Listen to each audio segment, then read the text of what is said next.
देश में लोकसभा चुनाव के 2 चरण बीत चुके हैं, लेकिन इसी बीच आरक्षण का जिन्न एक बार फिर बोतल से बाहर आ गया है। इस मामले ने इतना तूल पकड़ लिया कि पीएम मोदी और गृह मंत्री अमित शाह से लेकर आरएसएस प्रमुख मोहन भागवत तक को साफ करना पड़ा कि आरक्षण कहीं खत्म नहीं होने वाला है। वहीं विपक्षी पार्टियां और कांग्रेस नेता राहुल गांधी से लेकर बीजेपी पर हमलावर हैं। उन्होंने मोहन भागवत के ताजा बयान को लेकर भी संदेह जताया। देश में इस पर गर्माती राजनीति के बीच आरक्षण पर आज क्या कुछ हुआ है दिन भर, देखिए इस रिपोर्ट में।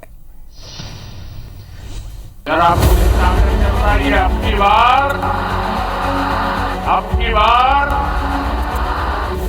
पीएम नरेंद्र मोदी ने बीजेपी कार्यकर्ताओं को जब से 400 पार टारगेट दिया है, विपक्षी पार्टियों में खलबली मची हुई है।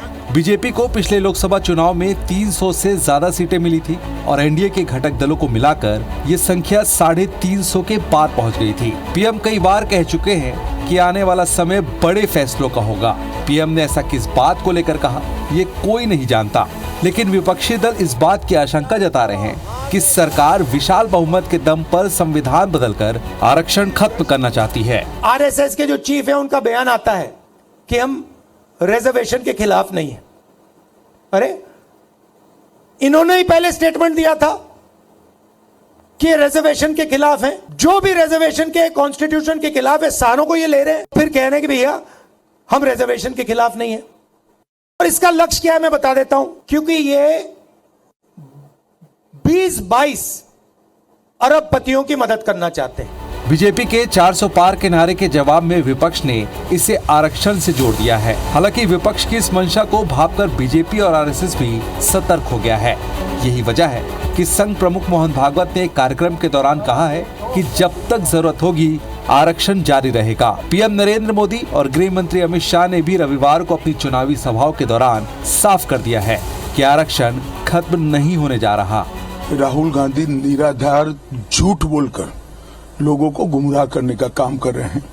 भारतीय जनता पार्टी की सरकार इस देश में 10 साल से चल रही है और दोनों बार पूर्ण बहुमत की सरकार मिली है।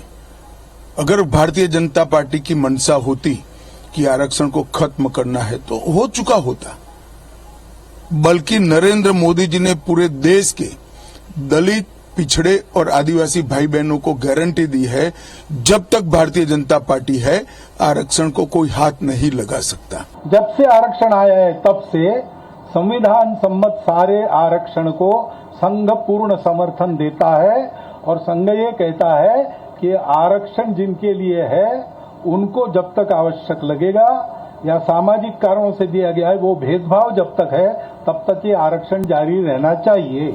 लोकसभा चुनाव के 2 चरणों के बाद अचानक आरक्षण पर बहस क्यों छिड़ी, इसकी एक बड़ी वजह है कांग्रेस से बीजेपी में शामिल हुए आचार्य प्रमोद कृष्णम का एक पुराना वीडियो, जिसे कांग्रेस के नेता खूब वायरल कर रहे हैं। इस वीडियो में प्रमोद कृष्णम एक भाषण के दौरान आरक्षण खत्म करने की बात कह रहे हैं। हालांकि उन्होंने इस पर सफाई दी है।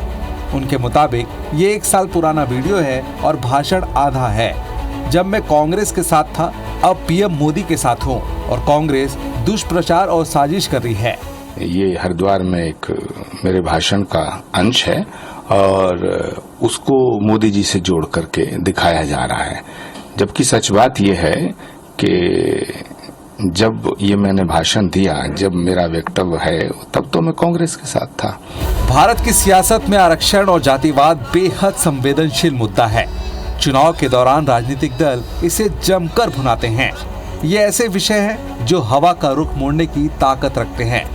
यही वजह है कि बीजेपी और विपक्षी पार्टियां इसे लेकर बेहद सतर्क है। इस पर बड़ी होशियारी और सफाई से प्रतिक्रिया दे रहे हैं। अब ये देखने वाली बात है कि 2024 के लोकसभा चुनाव में आरक्षण और जातिवाद के मुद्दे क्या असर डालते हैं।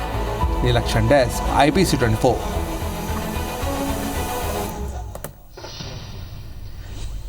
तो जब जब चुनाव होते हैं और इसी तरह आरक्षण का जिन्न बाहर निकलता है, लेकिन देखने वाली बात यह होगी कि कौन सी पार्टी जनता को इसको अपने पक्ष में कर पाती है।